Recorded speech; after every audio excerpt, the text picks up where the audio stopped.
Okay, we will continue the discussion for the testing, and in today's class we will discuss the uh, design for testability.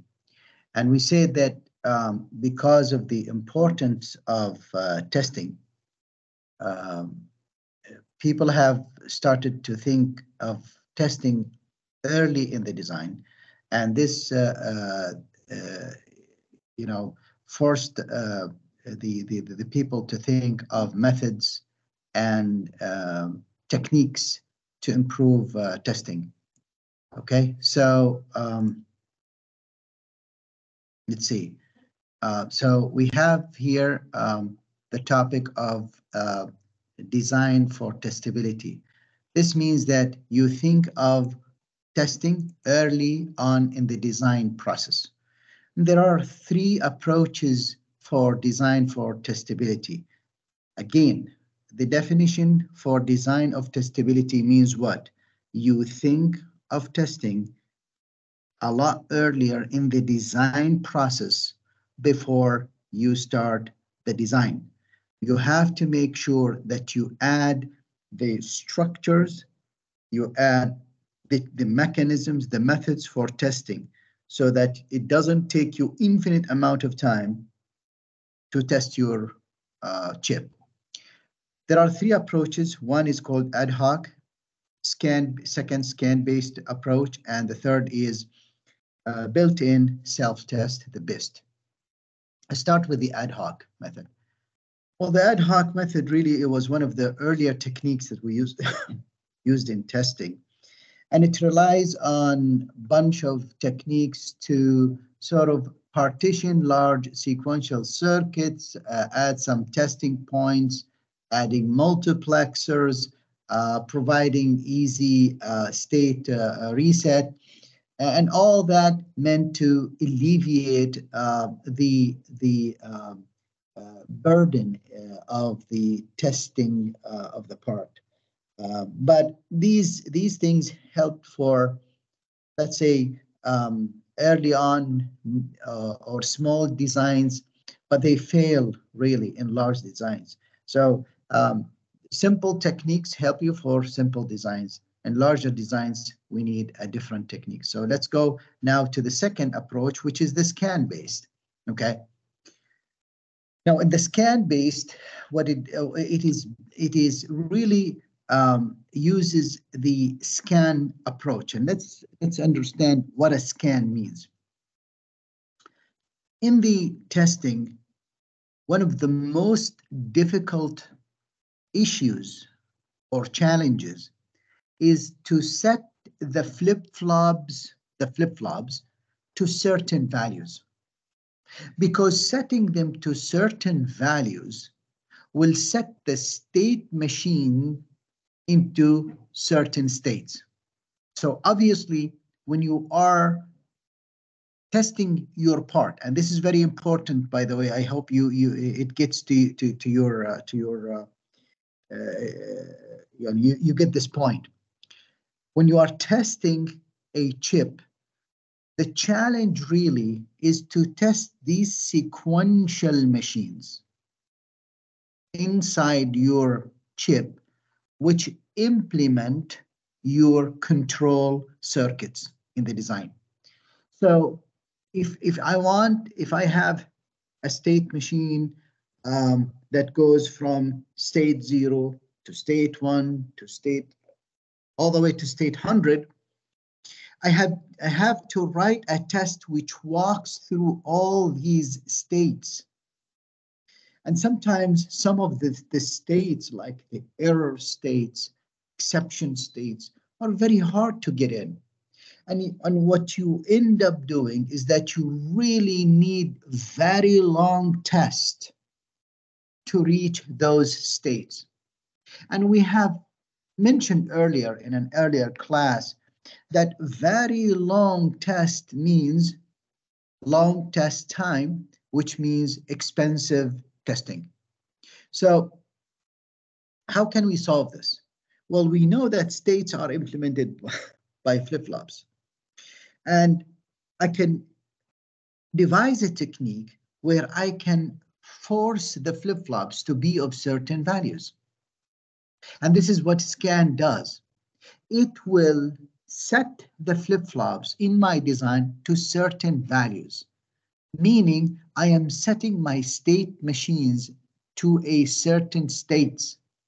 Then I will do evaluate of some logic for clock or probably more. And then I will take out the results. Now, setting the flip-flops happens by what by a mode of what we call scan mode.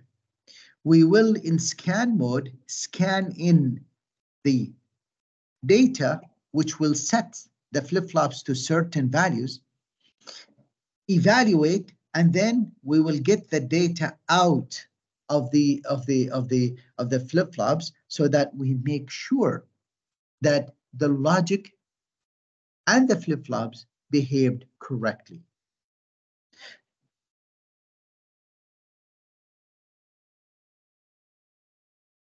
Okay. Any question? Okay. Now,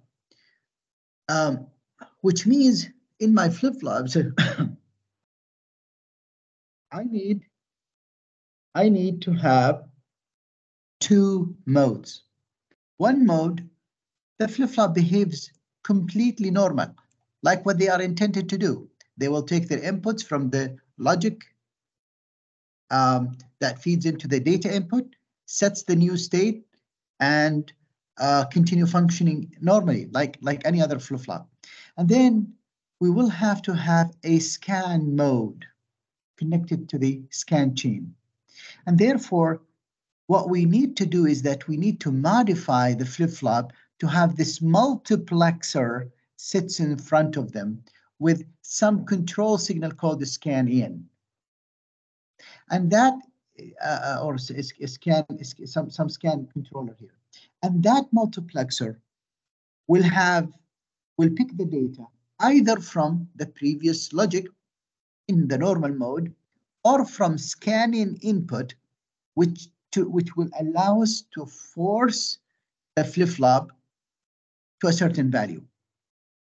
And now, since these flip-flops need to be scanned in, which means forced with a value, we will create a chain where we will insert the scan in data, which will force into one flop after the other one.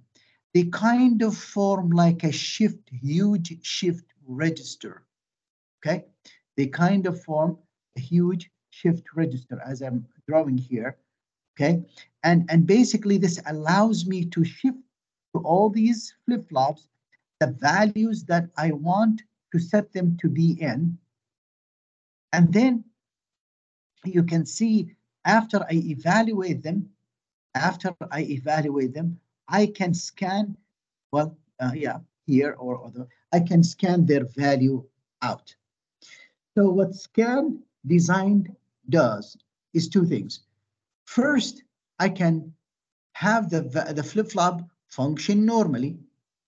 Second, I can have a scan mode where the flip-flops behave like a big, gigantic scan register. We call it scan chain, right? So during the scan mode, I can set the flip-flops to whatever values, evaluate, and then scan out the results, which really satisfy the two fundamentals of testing: controllability, observability. Okay, we said earlier that to be able to test any part, you need to be able to control the input pins and internal nodes, and you need to be able to observe the value of the output nodes. Okay, now obviously there's a price for that. There's in this increase in area because of this multiplexer extra multiplexer, scan chain. The multiplexer is in front of the flip-flop, so we have to have an extra delay in the logic between two flip-flops. So this is not cheap, but we must do it between a very expensive testing, right? Or a slight change in area, and I can use a scan, and I'm able to test my part. I will pick the second choice. I can add a little bit of extra area, slight extra delay, and then this will allow me to test my part. And this is exactly what design for testability mean. We modified, we improved, we upgraded our design so that I am able to test it. Design for testability. Okay. Now, of course, one of the important things is that we needed to generate those test patterns. You can use pencil and paper to do that, and in large chips that will be the most inefficient way of doing it. So the correct way is to use CAD tools and software tools which automatically generate for you the test pattern. So automatic test pattern generation tools are out there to give you good set of vectors, okay? And good means what? The minimal set, right? And high coverage. Minimal set with high coverage. That's what good means here. So the scan chains obviously are used to control and observe the blocks. How do we control? We scan in the values for the flip-flops, evaluate, and then we scan out the value of the flip-flops. All right.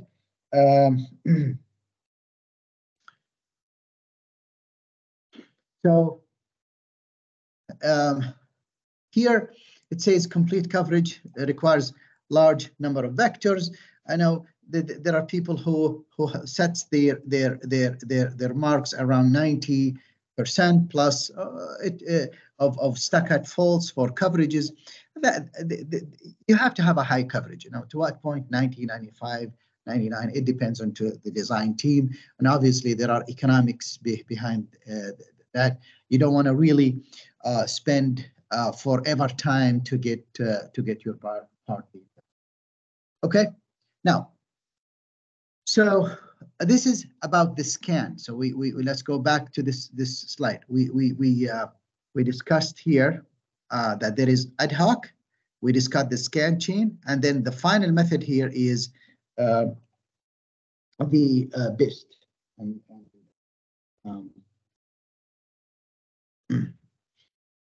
Okay, so in terms of the Bist here, the Bist stands for built-in self-test. And these are basically blocks. So in built-in self-test, blocks test themselves. Well, that's really cool. And that's really, it saves a lot of work for us. Okay, so obviously, okay, with the increase of area, all right. So there's nothing free, but here is the big benefit. The big benefit here is that I have reduced the test time. Okay, so this method allows me to reduce test time, and of course, reduction in test time means lower system cost. Why? Because testing is not cheap.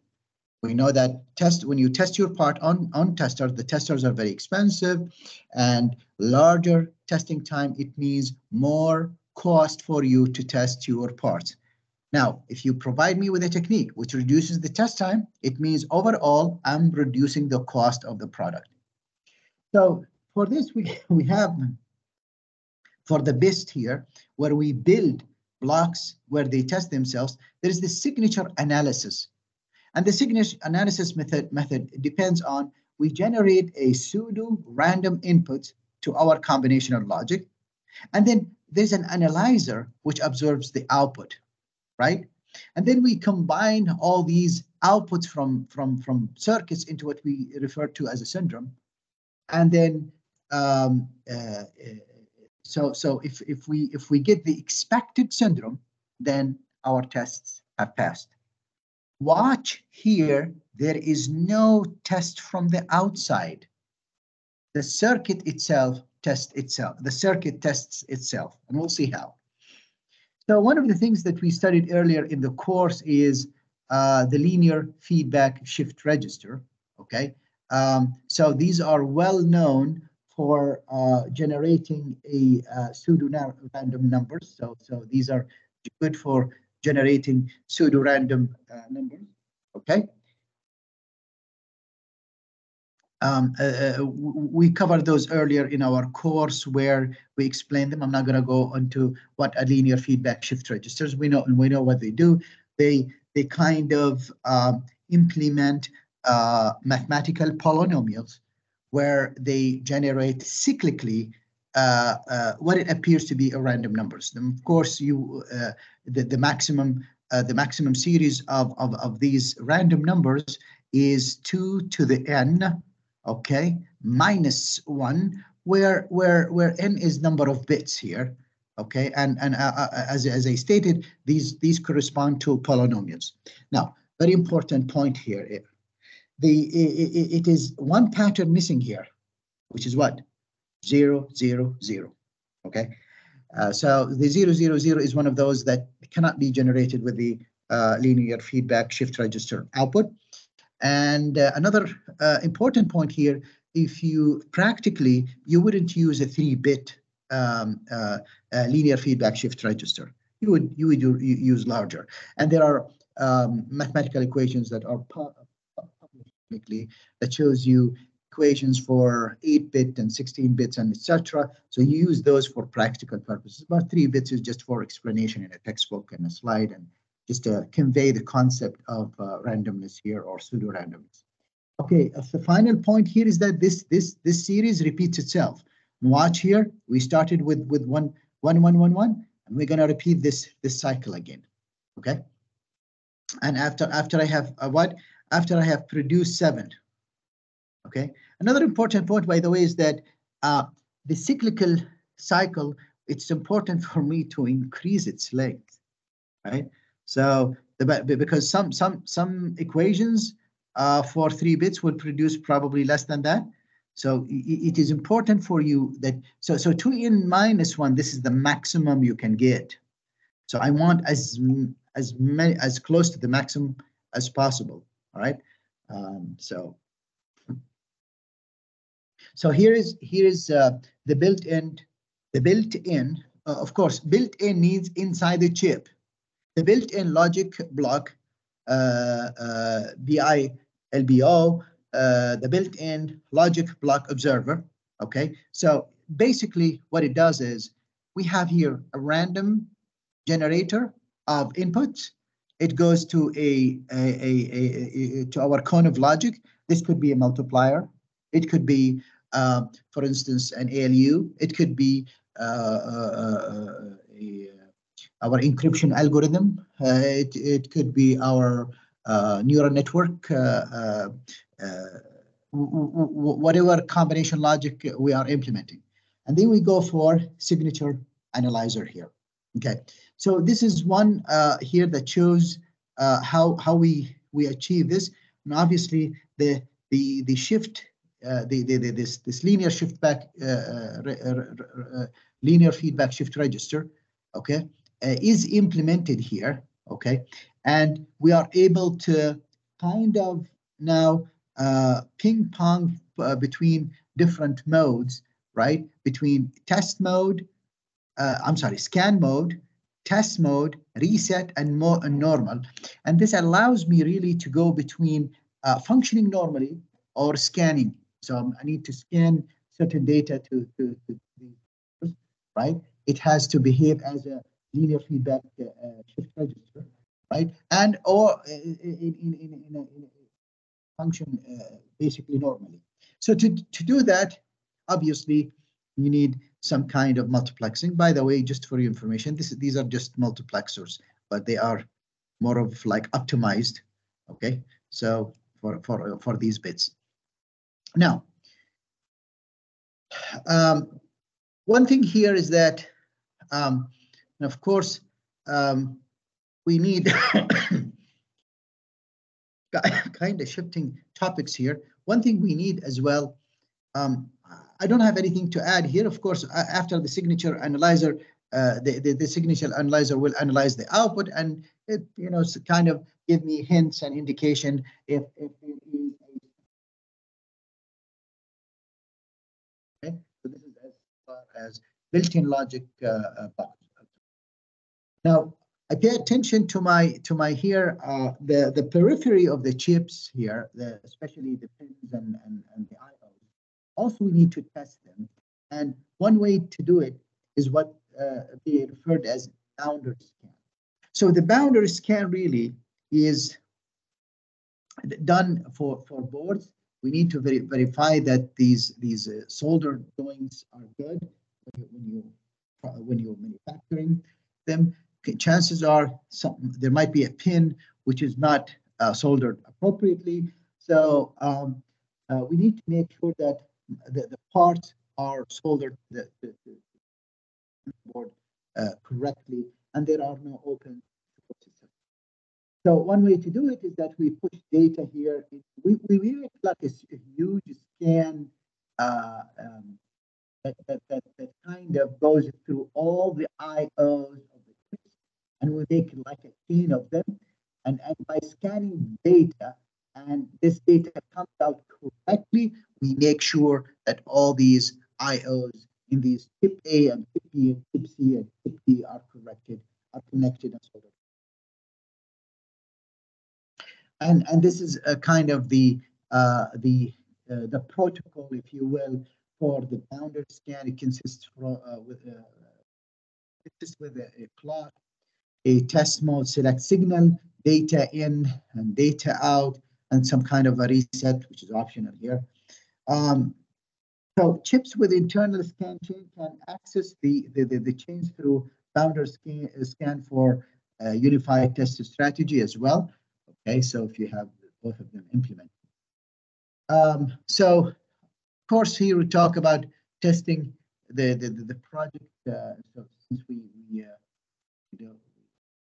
kind of have we'll test our code logically, so but we talked in the class about testing Verilog and how you have to implement a test. Basically has nothing to do with manufacturing testing. Okay, so some of the testing gears here that people use, and obviously these tests have improved across the years. I think these are pretty old here, but if there is any message that I would want to convey here, it would be how important testing for the VLSI system. And we spoke about the